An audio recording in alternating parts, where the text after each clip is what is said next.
Bienvenue à tous pour cette discussion. On aborde aujourd'hui la décision du département d'État américain de geler les visas d'immigrants pour 75 pays, y compris Haïti.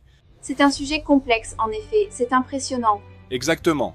La mesure a été annoncée le 14 janvier 2026 et elle vise des pays où, selon les autorités américaines, un grand nombre d'immigrants bénéficient de prestations sociales, dès leur arrivée.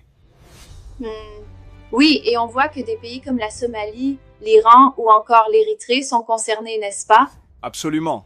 Et, même Haïti se trouve dans cette liste.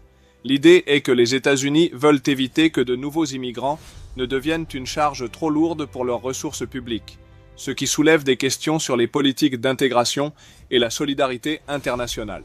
C'est vrai, mais je me demande, est-ce vraiment une solution efficace?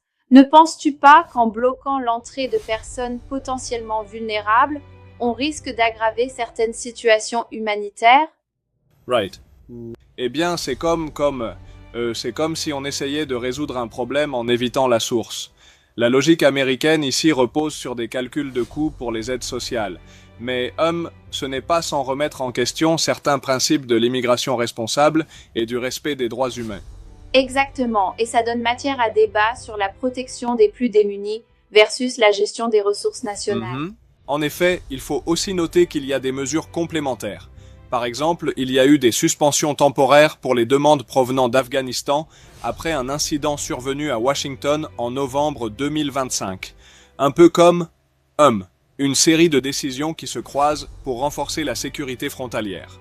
Oui, et il paraît que, malgré ce gel, les détenteurs de visas existants sont épargnés, ce qui montre un certain équilibre dans leur démarche.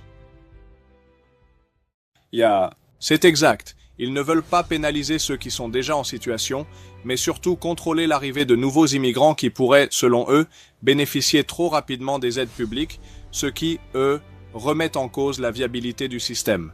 Je comprends bien, même si je trouve que cette logique est assez contestable, surtout dans un monde de plus en plus interconnecté. C'est là qu'on voit le vrai dilemme, n'est-ce pas? D'un côté, la volonté de protéger les ressources nationales, de l'autre, le besoin d'humaniser et soutenir ceux qui fuient des situations difficiles chez eux. Exactement. Une politique qui, bien que logique du point de vue budgétaire, soulève des questions éthiques et humanitaires majeures. En somme, cette décision marque un tournant dans la politique migratoire, et il faudra observer de près comment elle va impacter les relations internationales et la vie des populations concernées. C'est un sujet à suivre de près.